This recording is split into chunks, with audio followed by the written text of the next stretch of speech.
धर्म की रक्षा करना है। रानी कहती है मैं क्षत्राणी हूं, मैं आपको विजय तिलक लगाकर विदा करूंगी, क्योंकि क्षत्रिय के लिए धर्म युद्ध से बढ़कर कोई सौभाग्य नहीं है। क्षत्रिय का सौभाग्य है धर्म के लिए युद्ध लड़ना। मैं क्षत्राणी हूं, मैं विजय तिलक लगाऊंगी, आप धर्म की रक्षा के लिए पधारना, मैं आपको रोकूंगी नहीं, यही कर्तव्य है अपना, आप पधारना। पर एक दृष्टि तो राजकुमार के ऊपर डाल लो, युद्ध का परिणाम कभी पक्ष में नहीं आया तो। तब हमीर सिंह राणा कहते हैं सती, पहली बात तो मैं यवनों को मिटाकर मंदिर की रक्षा करके जल्दी लौट आऊंगा, और अगर नहीं लौट कर आ पाया और किसी यवन ने अगर पीछे से वार कर दिया, हे सती मेरा मृत शरीर तुम्हें मिले, जहां पर मरा हुआ मृत शरीर पहली बार तुम्हें दिखे उस जगह निशान बना देना, और मेरा राजकुमार जब 6 वर्ष का हो जाए तो उस निशान के ऊपर उस राजकुमार को सुला देना। सोच लेना मैंने अपने राजकुमार को अपनी गोद में उठा लिया है। हमीर सिंह राणा गए, मंदिर की रक्षा की। किसी यवन ने पीछे से वार कर दिया, क्योंकि सामने से तो कोई उनकी बराबरी कर नहीं सकता है, क्योंकि क्षत्रियों में वो अध्यात्म का बल बहुत था, साधना का बल था, इष्ट बल था, कुलदेवी की बड़ी कृपा थी। क्षत्रियों के सामने कितने भी अगर सैनिक आ जाए तो एक क्षत्रिय हजारों के ऊपर भारी पड़ता था।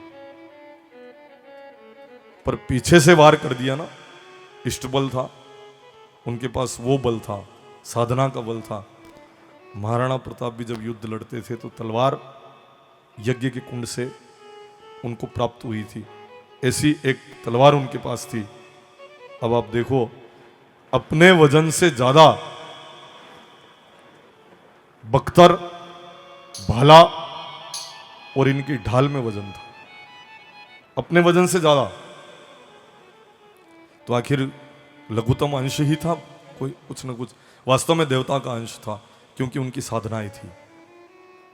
क्षत्रियों को साधना के बल पर अपने तेज को बढ़ाने का प्रयास करना चाहिए। जो भी क्षत्रिय हैं, रविवार को कभी दाढ़ी मत बनाना, क्षुर कर्म मत करना, आपका तेज जरूर बढ़ेगा, आपका प्रभाव जरूर बढ़ेगा। जो तेज और जो शौर्य को चाहते हो, बल की प्राप्ति करना चाहते हो, उनको रविवार के दिन, क्योंकि सूर्य, भगवान सूर्य तेज बढ़ाते हैं ना, तो रविवार के दिन क्षौर कर्म न करके रविवार के दिन सूर्योदय से पहले उठकर स्नान करके भगवान सूर्य को, क्षत्रिय को जरूर अर्घ्य निवेदन करना चाहिए। क्षत्रिय तत्व के लिए, तेज और सामर्थ्य के लिए क्षत्रियों को इस नियम का पालन करना चाहिए। देखो आप, क्षत्रियों को नियम, साधना, इतना बल हुआ करता था, इतना बल हुआ करता था, पर यह बल कैसे समाप्त हुआ?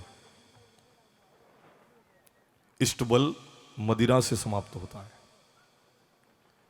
बीच में दूसरों का शासन रहा देश में, तो इतिहास के साथ छेड़खानी कर दी। उन्होंने लिख दिया कि ई नहीं ले तो कौन ले, पर वास्तव में इससे इष्ट बल समाप्त होता है। इसके उदाहरण मेरे पास कई लिखे हुए हैं। धड़ युद्ध लड़ता था और लड़ रहा था धड़ युद्ध, पर उनके धर्मगुरु ने कहा मदिरा की बूंद छिटक दो। मदिरा की बूंद छिटकी और धड़ निश्चेष्ट होकर गिर गया। उस दिन के बाद उनके धर्म में मदिरा को हराम मान लिया गया, पर इन लोगों को मदिरा के चारे लगाया गया, क्योंकि सबसे वीर जाति क्षत्रिय है, इनको मदिरा की लत लगा दो तो बोले, नहीं तो इनसे जीत तो कोई नहीं सकता है। आज तक फिर जब शुरू हुए ना, तो आज तक बंद होने को तैयार नहीं। कई लोग प्रयास कर रहे हैं कि छोड़ दो, रहवे तो छोड़ दो, अब तो छोड़ दो, पर नहीं। कई लोगों ने प्रयास किया, कई लोगों ने प्रयास किया, मैं तो निरंतर प्रयास कर रहा हूं क्षत्रिय तत्व और ईश्वर की कृपा के लिए इस इष्ट बल को समाप्त करने वाली मदिरा को चमड़ी के ऊपर गिर जाए, चमड़ी काट के फेंक दे कि यह अधर्म है। पर पूरी शीशी मुंदईजा साहब क्या बात कर रहे हैं? कैसे तत्व रहे शरीर? अपने उस तत्व की प्राप्ति के लिए बिल्कुल व्यसन मुक्त हमको होना चाहिए। पर लोग क्या कह रहे हैं, आप ही नहीं पिया तो कौन पिए। ओहो हो।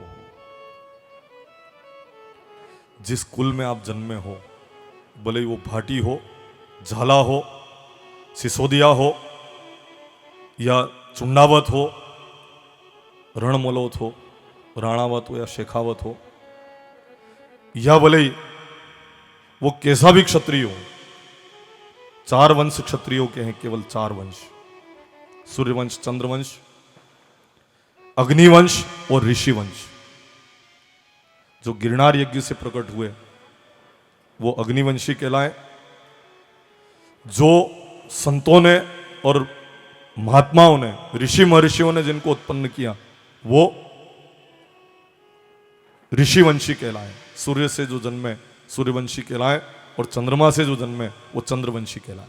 ये 4 वंश क्षत्रियों के हैं, जिसमें देवड़ा, चौहान, ये सब गिरनार के यज्ञ से उत्पन्न हुए। आशापुरा माता की पूजन करते हैं। जैसे झाला केर के झालड़ से उत्पन्न हुए, डोडिया केर के डोड़े से ऋषियों ने उत्पन्न किए, ये ऋषिवंशी कहलाए।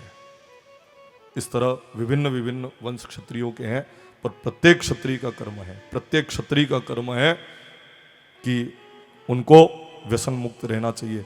पर लोग कहते हैं महाराज राजपूतों का कर्म ये है। मैं उन क्षत्रियों से पूछता हूँ, जरा मुझे आप जवाब दीजिए कि दशरथ जी क्षत्रिय थे, क्या उनके व्यवहार में था क्या? इतिहास भरा पड़ा है उज्जवल कीर्ति वाले, जिनका जीवन उज्जवल कीर्ति से युक्त है, इतिहास भरा पड़ा है।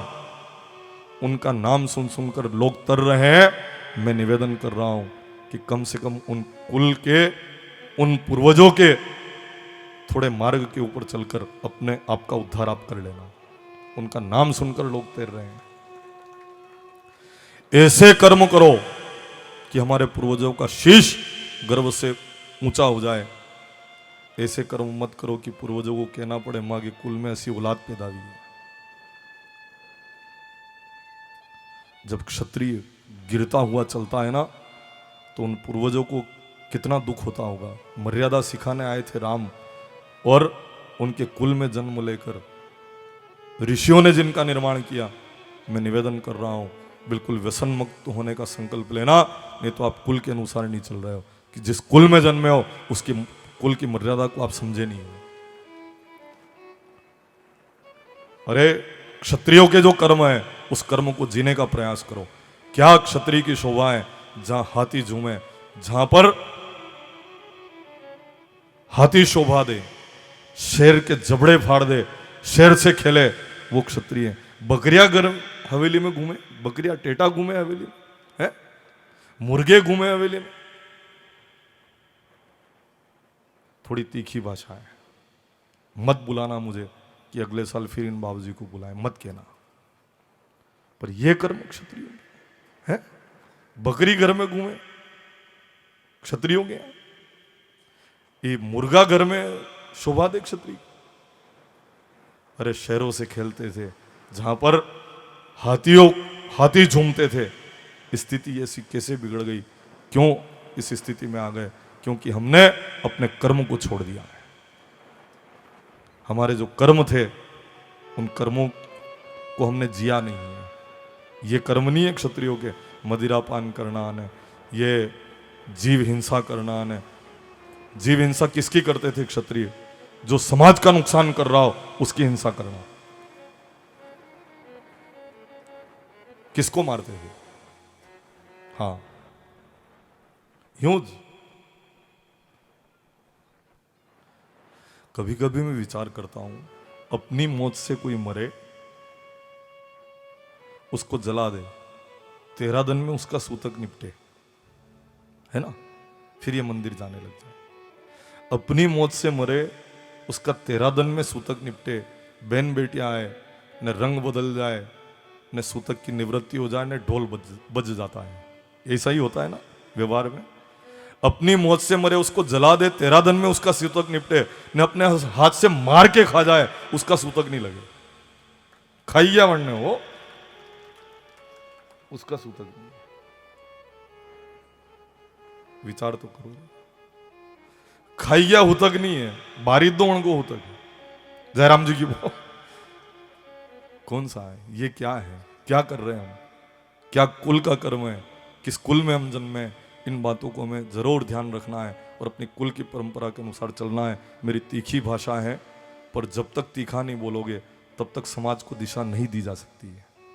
इसलिए मैं तीखा बोला हूं, और मेरा आपका अपमान करने का भाव नहीं है, क्योंकि मैंने आपका नमक खाया है, इसलिए मैं ये बोल रहा हूं, क्योंकि मैं राजपुरोहित हूं।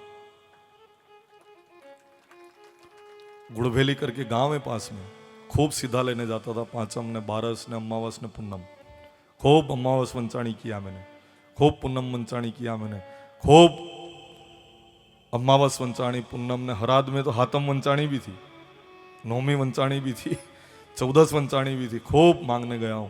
तो अब मेरा कर्तव्य है, जिन्होंने नमक खिलाया है उस नमक का फर्ज मैं अदा कर रहा हूं।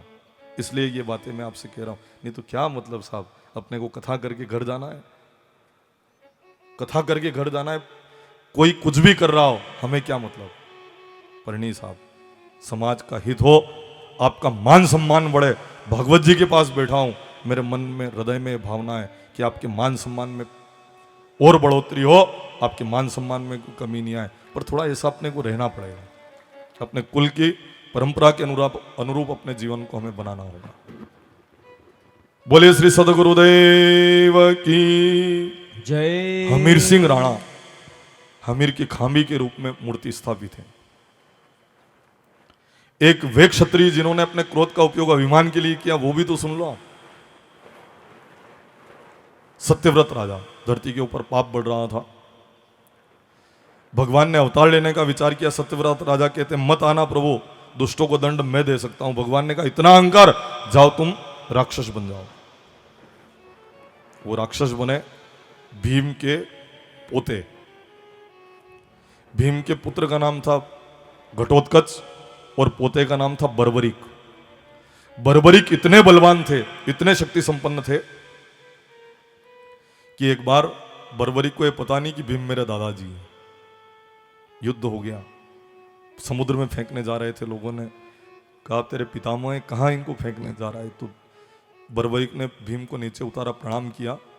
और महाभारत के युद्ध में, युद्ध से पहले बर्बरिक बीच में जाकर खड़े हो गए, कहने लगे कृष्ण किसी का भी साथ दे, कोई फर्क नहीं पड़ता, पर मैं जिसकी तरफ से खड़ा हुआ उसकी विजय होगी। बड़े दमखम से बोले, मैं जिसकी तरफ खड़ा हूंगा उसी की विजय होगी, मैं हारे का सहारा हूं। 3 बाण मेरे पास हैं, पूरी धरती को मैं मौत के घाट उतार सकता हूं खाली 3 बाणों से।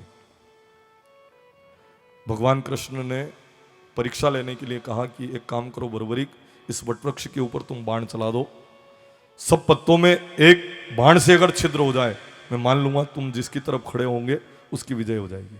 एक पत्ता रख लिया भगवान ने अपने मुट्ठी में, एक पत्ता रख लिया अपने चरण में। जैसे ही बर्बरिक ने बाण चलाया, वटवृक्ष के सब पत्तों में छेद, और जैसे मुट्ठी खोली उस पत्ते में छेद, चरण हटाया तो उस पत्ते में छेद। कृष्ण भगवान कहने लगे मामूली चीज नहीं है, ये जिनकी तरफ से खड़ा होगा उनकी जरूर विजय हो सकती है, और ये कौरवों की तरफ से खड़ा होगा क्योंकि मैं हारे का सहारा हूं, जो हारे उनकी तरफ खड़ा होगा। भगवान ने कहा मैंने सुना तुम बहुत बड़े दानी भी हो। बर्बरिक ने कहा कोई शीश मांगे तो दान दे दूं। तो भगवान कृष्ण कहते अपना शीश ही काट कर तुम मुझे दान दे दो। तब बर्बरिक ने अपना शीश काट कर भगवान को दान कर दिया है। भीम ने कहा आपने मेरे पोते को छल से मार दिया प्रभु। तब भगवान कृष्ण कहते हैं मैं तुम्हारे पोते को अपना नाम प्रदान कर रहा हूं। जैसे मेरी पूजा धरती के ऊपर होती है, तुम्हारे पोते की भी श्याम नाम से धरती के ऊपर पूजा होगी, और वही खाटू श्याम नाम से इस धरती के ऊपर पूजे जाते हैं। खाटू श्याम बाबा मनोवांछित प्रदान करने वाले। भगवान कृष्ण और खाटू श्याम बाबा में अंतर नहीं है, एक है। और जो चरण शरण हो गया उनको पता है, बहुत लाड़ करते हैं भक्तों के।